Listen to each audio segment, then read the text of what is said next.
देखो बेटा, अब इसमें हम क्या करेंगे, expansion of cos of n theta sine n theta in the term of cos theta and sine theta. N क्या है, यहाँ पे कोई भी पॉजिटिव इंटीजर है। अब देखो हमें क्या करना है, cos n theta sine n theta की एक्सपेंशन खोलनी है। जब एन आपके पास क्या हो, पॉजिटिव इंटीजर हो, तो ये कहता है कि हम cos theta plus iota sine theta की पावर एन को हम क्या लिख सकते हैं बेटा, एन पावर आगे आ जाएगी तो क्या लिखा जा सकता है, कोस एन थीटा प्लस का iota sine n theta. De Moivre's theorem यही थी ना, बस लेफ्ट को राइट में लिख रखा, राइट को लेफ्ट में लिख रखा है। अब देखो यहाँ पे यदि हम ये वाली साइड रख ली सेम, लेफ्ट को तो सेम रखा, राइट को इसने क्या किया, बाइनोमियल एक्सपेंशन से खोल दिया। क्या होती थी binomial expansion, x plus y की power n, n C 0, x की पावर n, वाई की पावर 0, एन सी 1, एक्स की पावर n माइनस का 1, वाई की पावर 1, एन सी 2, एक्स की पावर n माइनस का 2, वाई की power 2, up to so on n C n, x की power 0, y की पावर n। तो यहाँ से कंपेयर करें, x क्या है बेटा कोस थीटा, y क्या है आइटा साइन थीटा। x और y की वैल्यू हमने यहाँ पे सीरीज के अंदर पुट कर दी, तो आपके पास बाइनोमियल थ्योरम से ये सीरीज आ जाएगी। अब यहाँ से देखो, आपको इस बात का अच्छे से पता है कि आइटा का स्क्वायर माइनस का 1 होता है। आइटा को हम क्या लिख सकते हैं, आइटा इंटू में आइटा का स्क्वायर, तो ये माइनस का आइटा बनेगा। आइटा की पावर 4 1 बनता है, आइटा की पावर 5 क्या बनता है, आइटा की पावर 4 इंटू में आइटा यानी आइटा बनता है। ये कहता है कि जो स्टार्टिंग वाली वैल्यू है उनको हम आइटा इस फॉर्म में लिख सकते हैं, यानी 1 माइनस का 1 आइटा माइनस का आइटा, सारी वैल्यू लिखी जाएंगी। लेकिन लास्ट में आइटा की पावर n माइनस का 1 होगी जहाँ पे, और आइटा की पावर n होगी, जब तक हमें n का नहीं पता, जहाँ पे आइटा की पावर n माइनस का 1 है और आइटा की पावर n है, जब तक हमें इस n माइनस 1 और n का नहीं पता, तब तक हम इसकी वैल्यू फाइंड आउट नहीं कर सकते। तो n हमें नहीं पता, n क्या है बेटा, n पॉजिटिव इंटीजर है, n क्या है पॉजिटिव इंटीजर है, लेकिन हमें ये तो नहीं पता कि पॉजिटिव इंटीजर में है कैसा, इवन है या ओड है। तो ये कहता है कि केस नंबर 1, यदि n ओड होगा तो ऑब्वियस सी बात है उससे कम करेंगे तो इवन मिलेगा, क्योंकि ओड और इवन क्या होते हैं, अल्टरनेट नंबर होते हैं बेटा, 1 बाई 1, यानी एक ओड है तो उससे आगे भी इवन मिलेगा और पीछे भी इवन मिलेगा। तो आइटा की पावर n माइनस का 1 है तो हम 2 से मल्टीप्लाई 2 से डिवाइड कर लें, क्योंकि n माइनस का 1 इवन है तो ये 2 से डिविजिबल है, तो देयरफॉर ये एक इंटीजर वैल्यू होगी। और यहाँ आइटा का स्क्वायर क्या होगी, माइनस का 1, तो देयरफॉर ये क्या बन गया, माइनस का 1 की पावर n माइनस का 1 डिवाइडेड बाई 2। इसी तरह आइटा की पावर n को लिखो, आइटा की पावर n को कैसे लिख सकते हैं, इसमें एक पावर ऐड की, एक पावर माइनस कर दी, और हमने क्या कर लिया, फिर इसको इसी तरीके से जैसे ऊपर किया था हमने सोल्व, आइटा की पावर n माइनस का 1 को क्या लिखा था, -1 की पावर n माइनस का 1 डिवाइडेड बाई 2, तो ये वैल्यू यहाँ पे शिफ्ट कर दी। तो यहाँ से क्या निकल के आ गया, आइटा की पावर n माइनस का 1, आइटा की पावर n, इन दोनों की वैल्यू ये निकल के आ गई। और ये कहाँ शिफ्ट करेंगे अब हम, यहाँ पे आइटा की पावर n माइनस का 1 तो यहाँ पे शिफ्ट कर देंगे और आइटा की पावर n यहाँ पे शिफ्ट कर देंगे। तो जो ये इक्वेशन नंबर ए है वो हमारी किस टाइप से दिखाई देगी आपको, cos of n theta plus का आइटा साइन एन थीटा। ये तो लेफ्ट साइड थी, राइट साइड में 4-5 वैल्यू हम लिख चुके थे और लास्ट वाली 2 वैल्यू हमने ये शिफ्ट कर दी। अब ये कहता है, अब हम शिफ्ट करने के बाद ये कहता है कि हम रियल और इमेजिनरी पार्ट को क्या करेंगे बेटा, कंपेयर करेंगे। रियल और इमेजिनरी पार्ट को हम ऑन बोथ साइड से कंपेयर करेंगे। तो यहाँ पे कोस एन थीटा रियल है, तो ये जो बिना आइटा वाली टर्म में है वो यहाँ पे लिख ली। फिर साइन एन थीटा है जो आइटा वाली टर्म में है, तो आइटा कॉमन लेने के बाद जो बचेगा वो ये लिख लिया। तो इसका मतलब क्या होगा, ये तो रियल पार्ट हो गया और ये इमेजिनरी पार्ट हो गया कंपेयर करने के बाद। तो ये क्या बन गई, ये कोस एन थीटा की एक्सपेंशन आ गई, ये साइन एन थीटा की क्या आ गई बेटा, एक्सपेंशन आ गई। अब ये कहता है कि केस नंबर 2, अब ये तो केस नंबर 1 लिया था कि n ओड हो, अब ये केस ये भी तो हो सकता है कि n खुद ही इवन हो।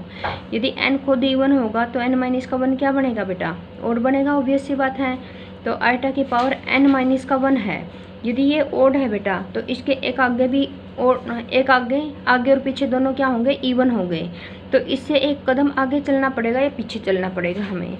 तो हम क्या करेंगे, यहाँ पे आइटा से मल्टीप्लाई करके और एक आइटा माइनस कर देंगे। यहाँ पे कहने का मतलब कि इसकी एक पावर बढ़ा के आइटा की पावर 1 लेकर के, और आइटा की पावर n माइनस का 1 था जहाँ पे, वहाँ पे आइटा की पावर n माइनस का 2 ले लेंगे, क्योंकि पावर ऐड होने के बाद तो यही बचेगा। तो इसको हम ऐसा लिख सकते हैं। अब यहाँ पे ये आइटा एज इट इज रहने देंगे और इसकी वैल्यू n माइनस का 1 ओड थी, तो n माइनस का 2 क्या बनेगी बेटा, इवन, क्योंकि ये इससे एक कम है, एक कम होते ही ये इवन बनेगी, इवन बनेगी तो 2 से डिविजिबल, 2 से डिविजिबल तो 2 से मल्टीप्लाई, 2 से डिवाइड। तो आइटा का स्क्वायर इज -1 और -1 की पावर क्या आ गई बेटा n-2 डिवाइडेड बाई 2। तो आइटा की पावर n तो खुद ही इवन था, इसको तो प्लस माइनस करने की जरूरत ही नहीं है हमें। तो 2 से मल्टीप्लाई, 2 से डिवाइड, -1 की पावर n/2 आ गई। अब ये दोनों की दोनों वैल्यू शिफ्ट का हम कहाँ पे करेंगे, उसी इक्वेशन में ए में, क्योंकि ए के बाद ही केस लगे हैं। केस नंबर 1 से तो ए की वैल्यू ये आई थी, अब केस नंबर 2 से ए की वैल्यू ये सारी की सारी ये वाली आ जाएगी। देखो आइटा की पावर n-1 की जगह पे ये शिफ्ट हो गया और आइटा की पावर n की जगह पे ये वाली वैल्यू शिफ्ट हो गई। अब शिफ्ट होने के बाद फिर वही बात, हम रियल और इमेजिनरी पार्ट को ऑन बोथ साइड से कंपेयर कर लेंगे तो कोस एन थीटा और साइन एन थीटा की वैल्यू सीरीज ये बन जाएगी। उसके बाद देखो बेटा expansion of tangent n theta, tangent n theta को क्या लिख सकते हैं sine n theta divided by cos n theta. अब साइन एन थीटा को हम क्या लिख सकते हैं बेटा, देखो अभी हमने सीरीज एक्सपेंशन खोल ली है NC1 कोस की power n-1 theta cos theta minus का NC3 cos n-3 theta sine की power n theta 3 theta up to सोन। तो ये साइन की एक्सपेंशन जो अभी हमने निकाली थी वो लिख दी, कोस एन थीटा जो हमने एक्सपेंशन में निकाला था वो लिख दिया, न्यूमरेटर में भी अलग से लिख दिया, डिनोमिनेटर में भी अलग से लिख दिया। तो इसके एक्सपेंशन लिखने के बाद ये कहता है कि हम न्यूमरेटर और डिनोमिनेटर को दोनों को यदि हम कोस की पावर n थीटा से हम क्या कर देंगे डिवाइड कर देंगे ऑन बोथ साइड से। तो क्या बनेगा देखो, यदि हम यहाँ पे कोस की पावर n से डिवाइड करेंगे बेटा तो यहाँ पे क्या होगा, ये इससे नीचे तो पावर है n और ऊपर है बेटा n-1, तो ये पावर नीचे जा कर के क्या हो जाएगी माइनस हो जाएगी, तो n से n कैंसिल हो गया। तो इसका मतलब कि एक कोस नीचे बचेगा, यहाँ पे भी यहाँ पे क्या बचेगा कोस की पावर 3 बचेगा यहाँ पे अप टू सोन। तो यदि sine by cos, first term में क्या बचा sine by cos, sine theta by cos theta और वो बन गया टेंजेंट। अगले में क्या बचेगा बेटा साइन की क्यूब थीटा और डिवाइडेड बाय कोस की क्यूब थीटा, वो बन जाएगा टेंजेंट की क्यूब थीटा। इसी तरह नीचे बनेगा टेंजेंट स्क्वायर टेंजेंट की पावर 4। ये कहता है कि लास्ट वाली टर्म में इस टाइप की दिखाई देंगी आपको, क्योंकि वही कोस की पावर n थीटा से डिवाइड करेंगे तो ऊपर तो क्या आएगा -1 की power n-1 divided by 2 tangent की पावर n थीटा, और नीचे क्या आएगा बेटा n-1 की power n-1 divided by 2 into में n टेंजेंट की पावर n-1 थीटा। जब आपके